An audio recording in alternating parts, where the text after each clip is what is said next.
Hey yo, wir sind Manu und Thiago aus der Schweiz und fahren mit unserem kleinen Riesen Big Shrek einmal quer durch die Panamerikaner von Nord- bis Südamerika.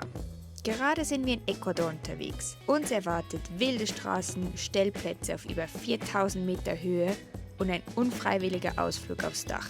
Los geht's! Langsam führen. Ah, stopp! Wir steuern auf den höchsten Berg Ecuadors zu. Ja, der sich noch in den Wolken befindet. Kein Mensch sieht den. Ihr glaubt uns das auch nicht, aber das ist er. Der höchste Berg Ecuadors und Stromkabel. Eigentlich auch der höchste Berg der Welt, aber das ist irgendwie nicht ganz fair wegen dem Äquator. Gell, Thiago, du kannst das ein bisschen besser erklären. Boah, was? Nee, kann ich nicht. Ich Ich hab da eine Behauptung aufgestellt, aber vielleicht wisst ihr es ja. Schreibt's doch mal in die Kommentare rein. Ja, jetzt sehen wir schon ein bisschen dumm aus. Also gestern haben wir das noch gelernt, aber wir können das nicht immer so gut wiedergeben. Auf jeden Fall habe ich heute Sonnencreme im Gesicht. Wie eigentlich jeden Tag. Aber heute ganz speziell, weil wenn man an den obersten Punkt kommen kann, wo wir hinfahren können mit unserem Fahrzeug, dann ist man eigentlich am nächsten der Sonne. Oder? Ja, ich glaube, so war das. So war das. Genau, wegen der Erdbildung irgendwas. Ja, jetzt fahren wir Hinterstraßen Richtung Chimborazo Vulkan.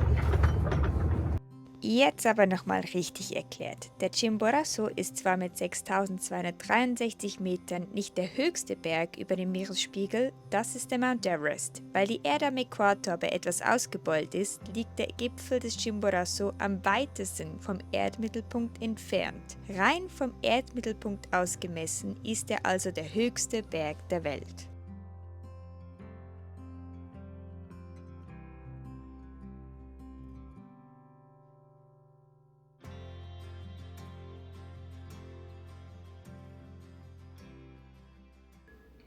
Wie schmeckt's dir? Ehrlich gesagt, ich weiß es noch nicht. Der letzte war nicht so gut. Wir haben da Mate de Coca haben wir gekauft in Quito und soll gegen die Höhenkrankheit prophylaktisch nein, sie soll helfen gegen die Höhenkrankheit. Ob das so ist oder nicht, keine Ahnung. Wir haben jetzt Stellung bezogen. Direkt unter dem Chimborazo. Chimborazo. Ich kann das einfach nicht aussprechen. Ja. Auf jeden Fall unter dem Chimborazo haben wir jetzt Stellung bezogen und rechnen uns jetzt ein, weil es sind noch 4000 Metern über Meer. Und ja, morgen gehen wir hoch wieder zum höchsten Parkplatz und vielleicht, wenn wir dann noch Atem haben, laufen wir noch ein paar Meter hoch. We will see. Leute, schaut euch diese Aussicht an. Wir haben doch echt ein Glück, dass man den überhaupt sehen kann. Manchmal ist er einfach immer in den Wolken. Jetzt haben wir hier unser Zvieri. Nennen wir das in der Schweiz. Hast du Höhenkrankheit? Geht's dir schlecht? Ja, ich habe einen leichten Druck im Kopf, aber nichts im Vergleich zu, als wir in Mexico City waren auf 2,8 oder 2,5 war das. Quito war auch 3. Da ging es mal schlechter. Ich glaube, langsam haben wir uns an die Höhe gewöhnt. Die Höhe beschäftigt uns, aber es macht auch Spaß. Ich bin richtig erstaunt. Und auch der Biggie macht das bis jetzt ganz gut.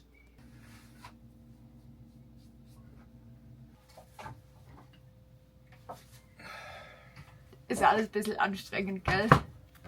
Leute, jede Bewegung hier auf 4000 Metern ist irgendwie anstrengend. Wolltest du nicht noch diesen Zungendings zeigen? Ja, ich kenne das aus dem vom Fliegen. Wenn wir geflogen sind ohne Druckkabine, dann sind wir auch geflogen auf, ja, so mit Sauerstoff auf, mein Hirn ist langsam, ich glaube 5000 Metern oder so, 5500. Und dann muss man so machen. Und das geht dann nicht mehr auf 5000 Metern, das weiß ich. Im Flugzeug zumindest nicht. Vielleicht geht es ja auf dem Berg. Mal schauen. See.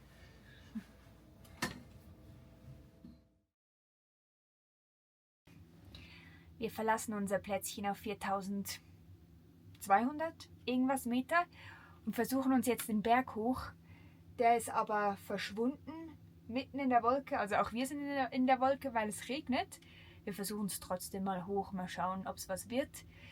Ich würde so gerne ein paar schöne Aufnahmen machen, aber das ist alles ein bisschen schwierig mit dem Wind. Und ja, wir lassen uns mal überraschen, wie hoch das Biggie auch überhaupt kommt.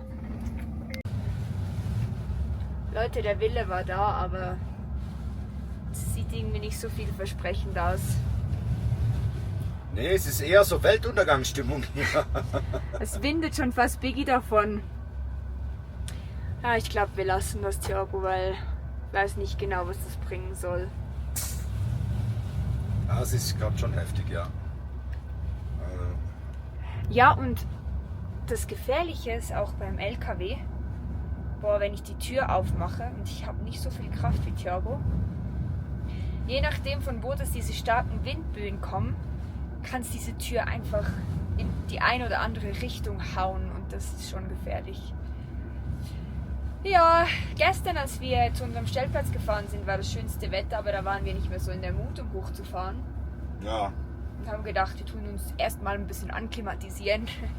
Wir haben ja nur auf 4000 Metern geschlafen.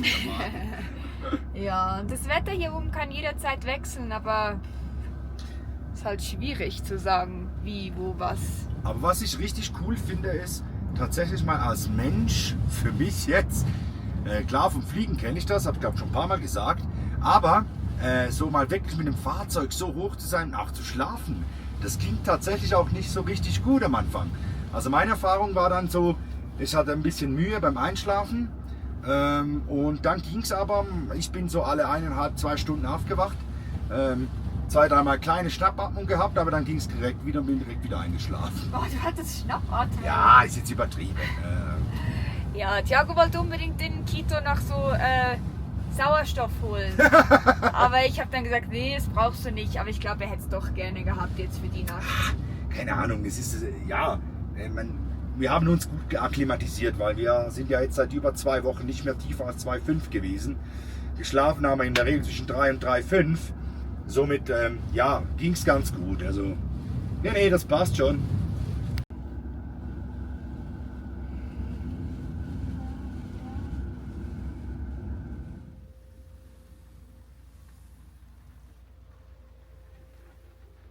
So Leute, wir haben ja den Airfryer und meine Frau beweist wieder mal ihre Backkünste. Ich zeige euch das mal, weil ich habe gesagt, es stinkt hier drin. Zieht euch das mal rein. Und bisher nicht so, dass wir die oberste Schicht schon mal weggemacht haben. Oh nein, ist das traurig. Ja. Das ist wirklich, ich wollte doch nur ein bisschen Bananenkuchen essen. Wir geben es jetzt auf, also ich zumindest. Thiago, hier ist was in unserem Camper. Das ist du verursacht, nicht ich. Das habe ich nicht verursacht, der hat es ganz alleine hier hochgeschafft. Nein. Doch. Das ist sicher hier hochgetragen. Ich war hier oben, als du gesehen hast, dass der hier reingekommen ist. Leute, darf ich vorstellen, das ist Samba. Samba! Sag den Leuten Hallo. Hä? Das ist der netteste Hund, den wir bis jetzt getroffen haben. Der gehört hier zum Campingplatz. Aber er ist ein bisschen zu nett. Und jetzt wollte er auch noch in unseren Camper hoch. Wie kriegen wir dich denn jetzt wieder runter, Kleiner? Der macht sich schon gemütlich jetzt. Oh Mann, wo ist denn dein Herrchen? Hä?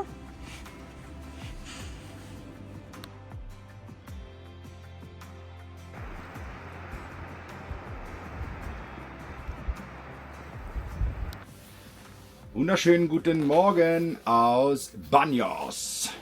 Hallo. Genau. Heute ist das Wetter leider nicht so toll. Wir stecken in einer Wolke fest. Und darum machen wir jetzt das einzig Richtige, was man machen kann. Sagen wir euch aber noch nicht. Ja, gehen an einen richtig speziellen Platz und hoffen, dass wir da, wie soll ich sagen, gut verköstigt werden. Ah, schon zu viel verraten. Oh. Naja, dieser Kanal entpuppt sich langsam ein bisschen als Essens-Content-Kanal, aber was sollen wir machen? Wir lernen die Länder durch das Essen kennen. Heute nicht, wahrscheinlich, aber seid gespannt. Wisst ihr, was wir so toll finden an Ecuador? Ecuador ist auch endlich wieder ein Land, wo wir viel mehr freistehen können. Heute zwar nicht, heute stehen wir bei einer ecuadorianischen Familie, Die haben einen wunderschönen Platz. Leider sieht man den jetzt nicht so, weil wir hängen gerade in den Wolken. Aber durch das, dass man in Ecuador sehr schnell irgendwo im Nirgendwo draußen ist, kann man sich da wieder hinstellen und ja, das eigentliche Campen, so wie wir das uns vorgestellt haben von der Reise, genießen. In Mexiko haben wir ja sehr, sehr oft einfach auf Plätzen übernachtet, bei denen wir halt bezahlt haben, was auch nicht weiter schlimm ist. Aber dieses Freiheitsgefühl ist natürlich schon anders, wenn man irgendwo sich hinstellen kann und ja, keinen Cent dafür bezahlen muss.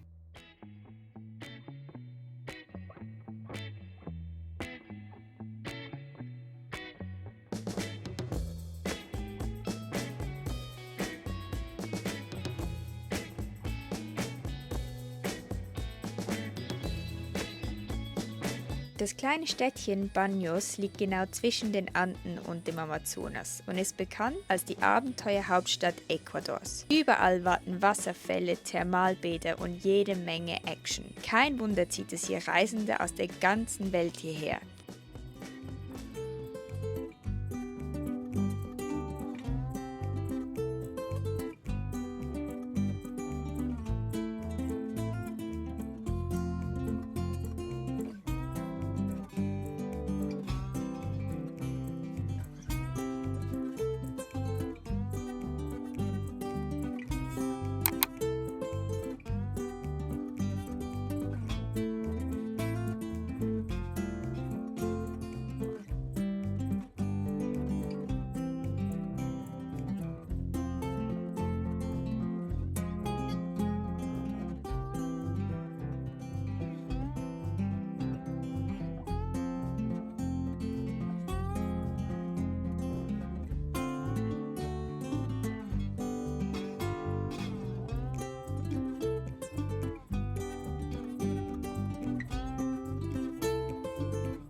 Leute, und jetzt mal was ganz anderes.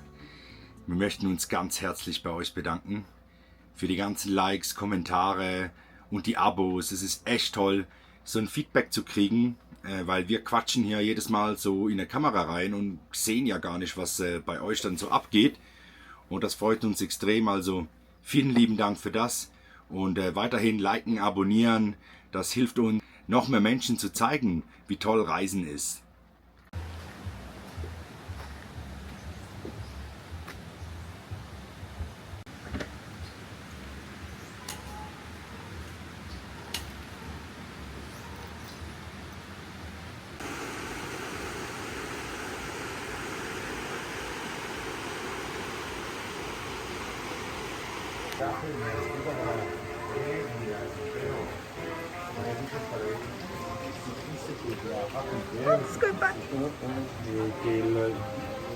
Ella vivía en esa casa, o sea, vino con la casa. Y él se quedó con nosotros y le pusimos el nombre y todo.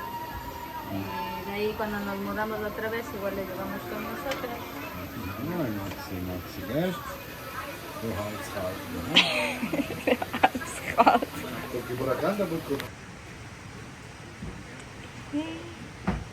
Thiago, wäre das ein Hund für uns? Oh ja, der würde so zum Biggie passen von der Größe. Schaut euch den Hund mal an. Riesending. Ey, Max. Hey. Aber das ist ein liebes Kerlchen. Der ist genau gleich hoch wie der Tisch hier. Schaut mal. Wahnsinn.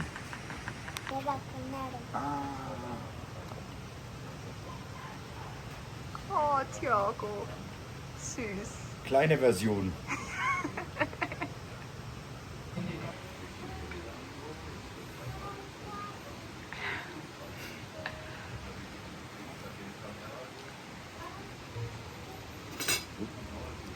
Max will doch einfach auch ein bisschen Fondue mit essen. Ich glaube nicht, dass er Käse mag. So wie er aussieht, sehnt er sich nach Käse. Der riecht doch das Fleisch hier. Schau mal den Aufschnitt. Boah, uns geht's schon sehr gut. Ausgezeichnet. Das Beste kommt erst noch. Aber nicht für dich, Max.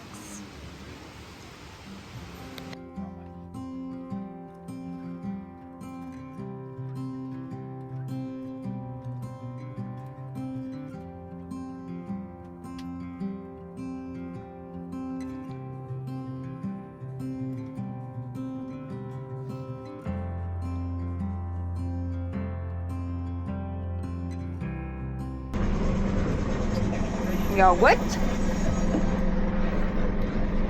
Hat da Kamera fast schauen. Schon aufnehmen? Ja. Ich muss bei dir aus Fenster drauf machen, dass du hörst, was ich... Ja, ich mach schon. Ah, okay. Okay, bye.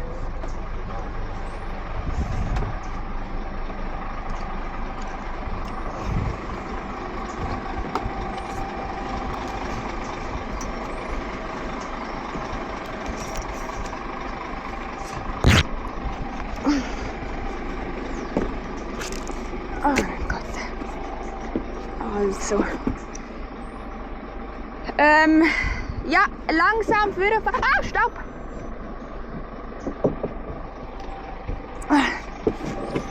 Okay, langsam. Ja, ja, ja. Stopp!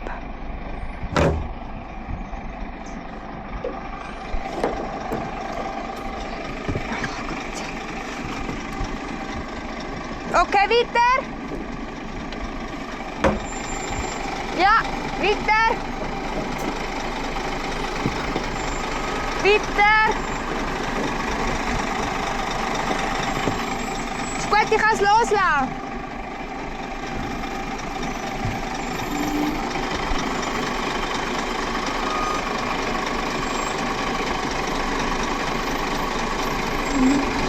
Okay, ist durch.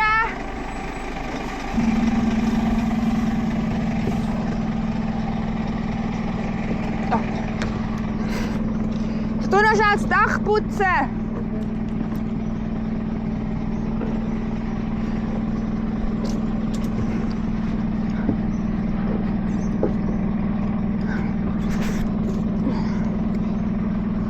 Komm mal runter.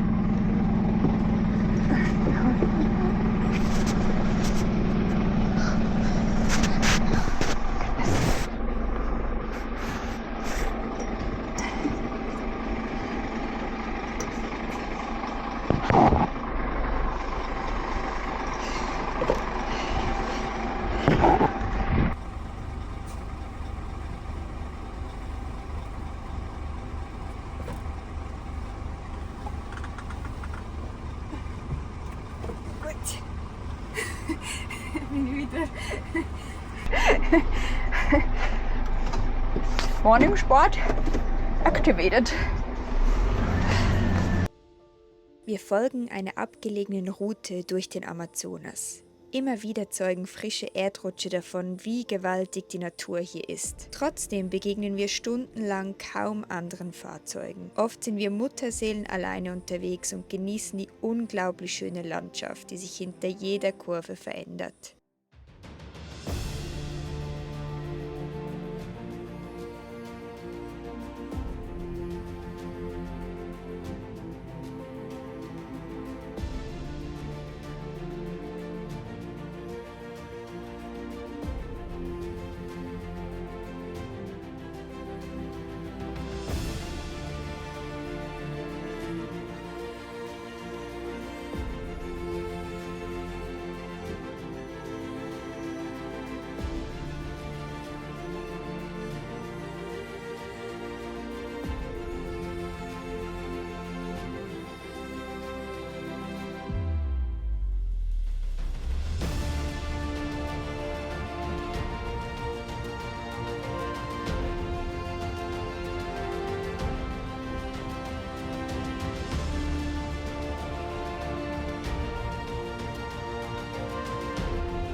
ist es wieder mal Wandertime angesagt bei der Silvas.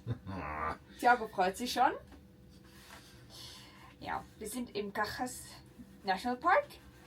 Ja, genau. Und wir haben hier auf den Parkplatz eines Restaurants parkiert und werden jetzt hier hochlaufen. Da soll es Wasserfälle und so geben.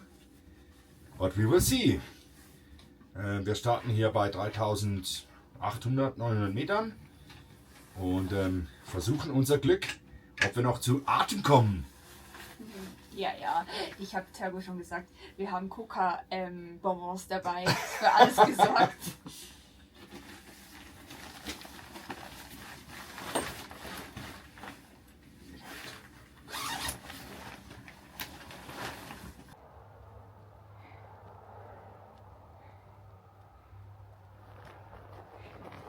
Thiago tut wirklich nicht gerne wandern, vor allem nicht auf 4000 Meter Höhe.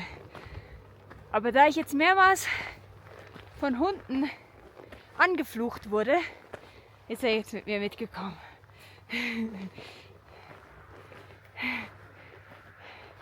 Und top ausgerüstet bist du auch. Richtiger Outdoor-Mensch. Brutal.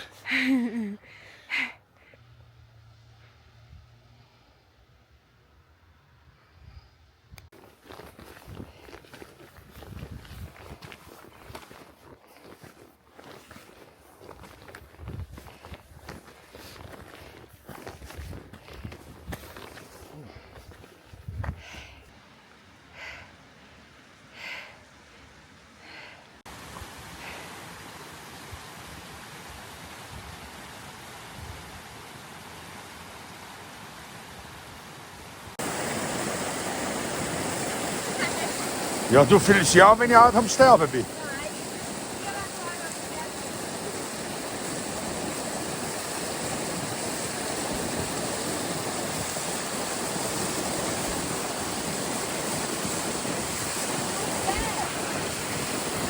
Ja. Ja.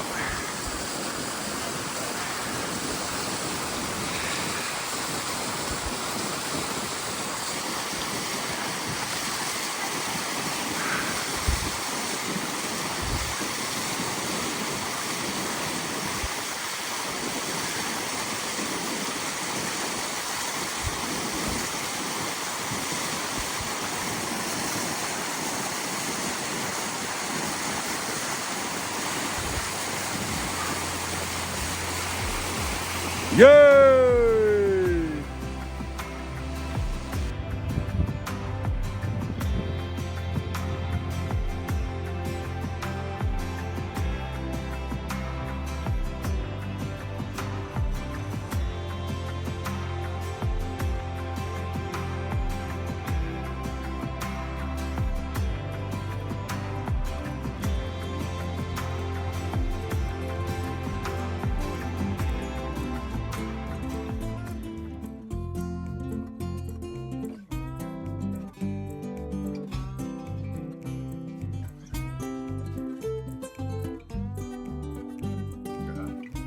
Hallo Freunde!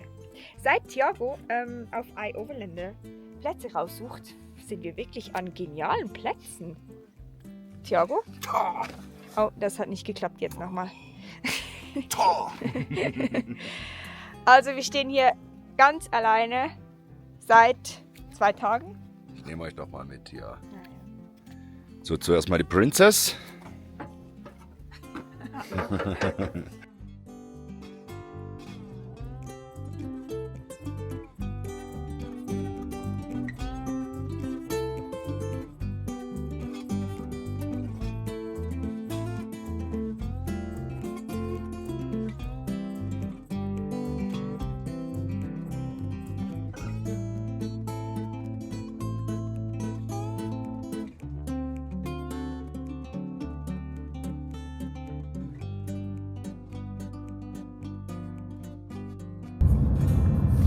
Leute, heute fahren wir nach Loja. Und zwar ist dieses Städtchen bekannt im Süden von Ecuador für seinen Kaffee. Und ich trinke sehr, sehr, sehr gerne Kaffee. Darum müssen wir dahin. Und Thiago ist auch dabei. Hi, Freunde. Dann brauchen wir noch einen Besen, weil wir kommen jetzt nach Peru und bis jetzt hat es ganz gut geklappt mit den Stromkabeln. Ja, es war tatsächlich eigentlich manchmal ein bisschen knapp. Wir haben ja noch eine Antenne oben und die schlägt dann an, aber dann haben wir immer noch so 15, 20 Zentimeter mindestens. Also bis jetzt hat nur die Antenne angegeben. Also Ecuador war wirklich ein Träumchen mit den Stromkabeln. ChatGPT hat uns gesagt, die sind auf 4,10 Meter, bisschen reguliert. Das glauben wir jetzt nicht ganz, aber wir hatten einmal das Problem für einen Stellplatz. Das habt ihr schon gesehen. Ja, darum brauchen wir jetzt einen Besen, weil Peru wird bestimmt nicht mehr so entspannt mit Stromkabeln. Und dann komme ja ich zum Zug. Und darum habe ich mir einen Besen gewünscht.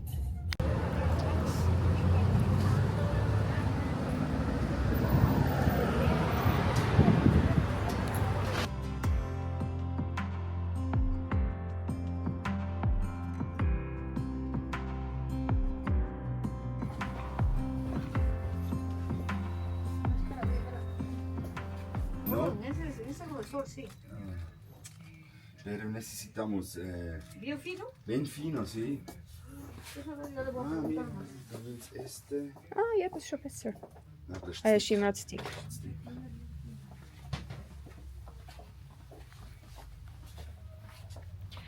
Unser Tisch geht langsam kaputt und der ist mit so einem Gummiteil fixiert unten. Ich zeige euch das mal, wenn wir zurück sind. Und der verabschiedet sich langsam aber sicher, dieses Gummiteil. Und jetzt brauchen wir unbedingt sowas. Aber hier in diesem Laden sieht es nicht danach aus. Lejos de aquí, no sé cuántos adquieren. ¿Tienes un shop de, cómo se dice, de cortas estas cosas también? Sí, pero no estirables. Es que... No, ¿dónde se hace ese? ¿Qué cosa quiere, perdón? Un elástico. Ah, ya, eso venden acá arriba, ¿cómo se llama? Frente al Parque Bolívar, de Castillo. Ah, okay, Uno okay. arribita y otro también, hay dos por ahí. Ah, okay, Oh, perfekto. muchas gracias. Hier hat's alles, nur nicht das, was wir suchen. Genau, richtig.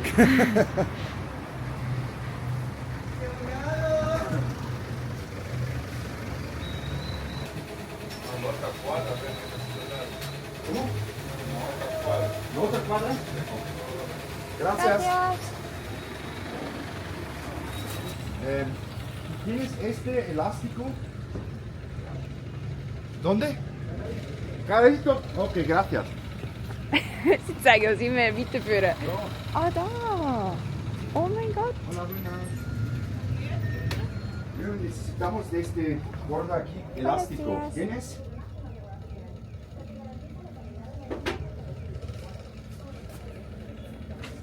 ¿Es cordón? Sí.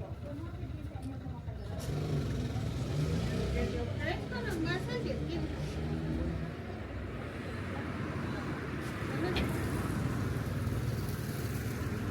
No, necesito más elástico que este.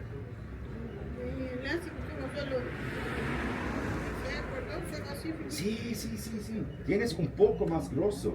¿No? No, yo ahí solo planes y te ofrezco clips. No, este es muy... No, este no me sirve más. Este...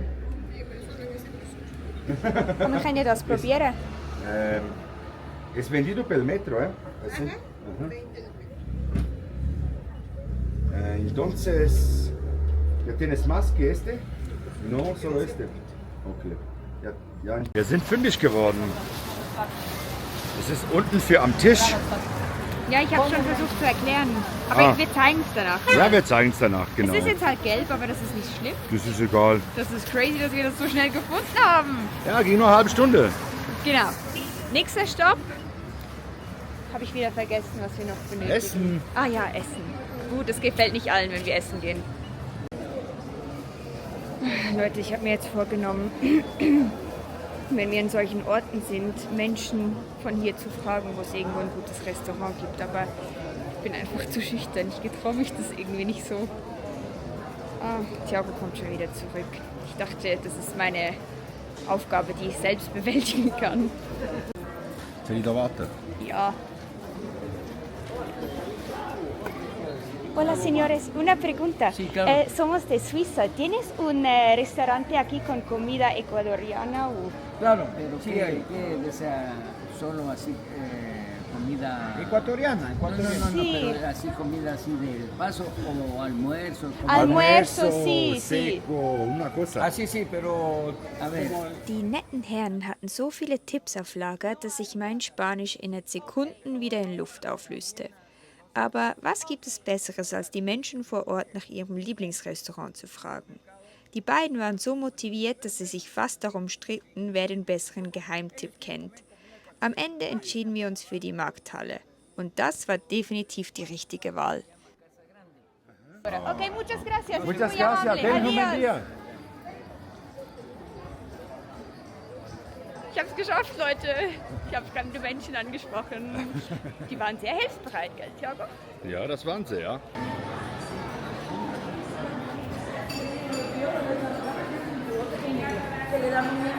Oh, das sieht gut aus.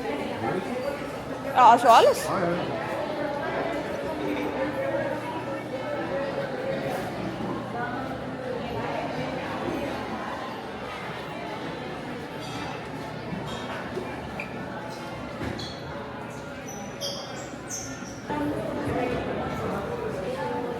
Hola, buenas.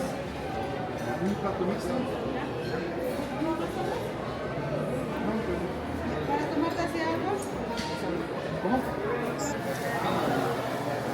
Leute, es gibt Fleisch, Reis und Bohnen. Das ist das Lieblingsessen vom Thiago.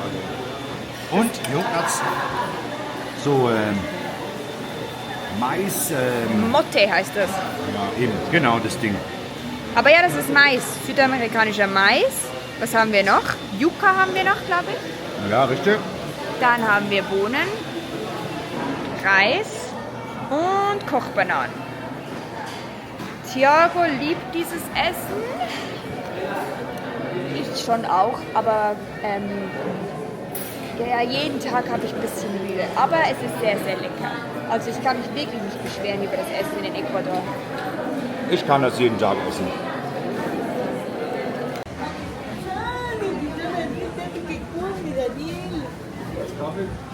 Oh ja, Kaffee.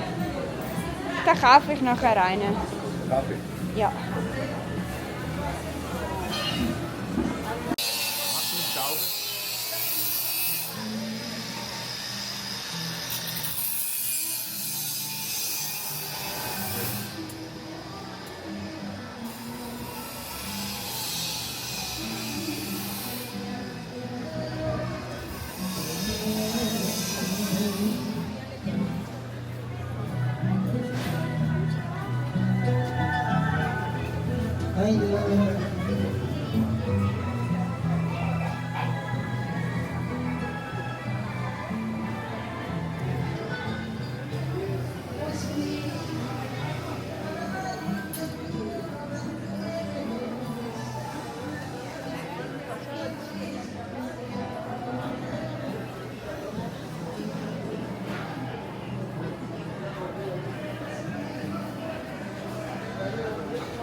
Also, Thiago sagt immer, ich bin heikel. Jetzt bin ich schon ein bisschen heikel, weil dieser Mix aus Fischgeruch und Fleisch, der so aufgehängt war, das ist nicht so lecker. Da gibt es eine Cevicheria.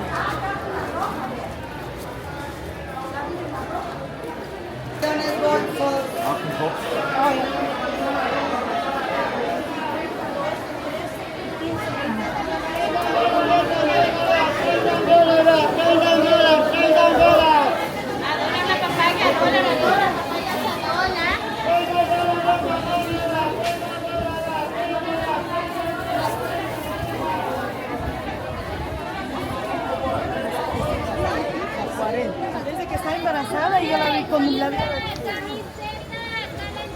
Wenn man schon länger keine Menschen mehr gesehen hat, so wie wir, oder nur ein paar, dann ist das bereits die pure Reizüberflutung.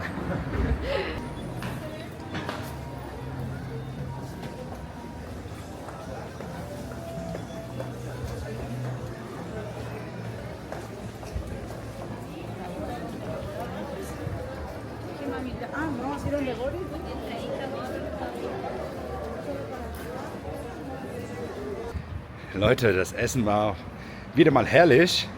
Wir sind immer noch unterwegs hier in Loja und sind dann kurz da vorne beim Lichtsignal stehen geblieben und wer kommt uns entgegen? Der Dude, der uns den Central Market empfohlen hat zum Essen. Habe ich mit dem noch gequatscht, gell?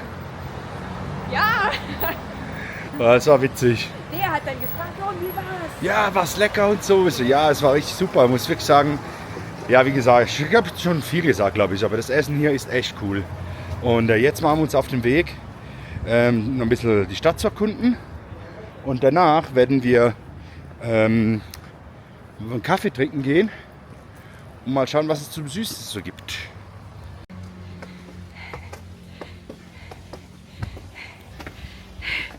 Die Stimmung ist schon wieder ein bisschen am Schwanken hier in der Reisegruppe La Silva, weil ich habe mir ein spezielles Café rausgesucht, weil wir haben ja gesagt, wir kommen wegen dem Kaffee hierher. Thiago gefällt das so gar nicht. Wir laufen hier doch in der Favela durch. Nein, Doch. es ist keine Favela, nein, das stimmt nicht, ich habe das vorhin schon abgecheckt. Ah, okay. Also, wir haben ja nichts anderes zu tun.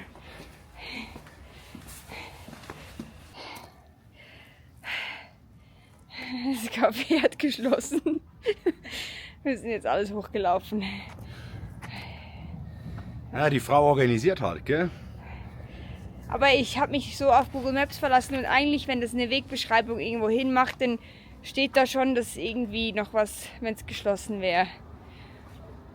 Oh Mann. Oh. So, wir sind gekommen von ganz da hinten, sind jetzt wollten zum Café, das da hinten ist. Ich bin immer noch aus Atem und es hat geschlossen, haben wir schon festgestellt. Und Aber eine schöne Aussicht haben. ja, die Aussicht ist echt schön. Und wir haben uns wieder mal ein bisschen betätigt im Regen von Loja. Wir haben es jetzt doch zu einem Café geschafft. Nicht zu dem, was ich eigentlich wollte, aber das ist jetzt halt, wie es ist, gell? Es ist Südamerika. Manchmal ist da angeschrieben, dass es offen ist und dann ist es halt nicht offen. Egal, der sieht doch auch toll aus. Und Thiago seiner, der sieht auch sehr gut aus. Darf ich euch mein neues Gadget vorstellen, weil es wird ja meins sein. Weil wenn der Moment kommt, wo diese Stromkabel aus dem Weg gefegt werden müssen, habe ich jetzt meinen neuen Homie. Und ganz unbewusst haben wir ihn in grün gekauft, damit auch zu uns passt. Ja, lasst uns hoffen, dass ich den nie brauche, aber ich glaube, das ist ein bisschen zu optimistisch. Aber jetzt sind wir für alles gewappnet. Freunde, bevor wir Ecuador verlassen, wartet aber noch eine letzte Aufgabe auf uns. Ob alles klappt, seht ihr nächste Woche. Und wenn alles nach Plan läuft, treffen wir uns danach an der Grenze zu Peru wieder. Zum Schluss möchten wir Danke sagen. Danke für eure lieben Kommentare, eure Tipps und dass ihr jede Woche wieder einschaltet. Egal, ob ihr uns schon seit Kanada begleitet oder erst vor kurzem dazugestoßen seid. Es freut uns riesig, dass ihr Teil dieser Reise seid.